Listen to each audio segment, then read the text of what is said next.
What other forms of advertising have you tried apart from Amazon, B2C, Google? Yeah, I have tried them all. I was a digital marketer. I used to run CPA ads. I have promoted a lot of digital products from Times Group, also Times of India Group. I have done marketing for them also. Okay, so I have promoted their course. It was like 4 lakhs rupees each course. I have sold a couple of them with them, and CPA marketing I have done that also.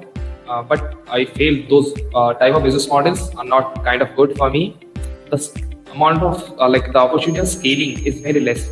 I've done Facebook ads for Amazon business. I have launched a baby brand, okay, and in that I have actually done your Facebook ads.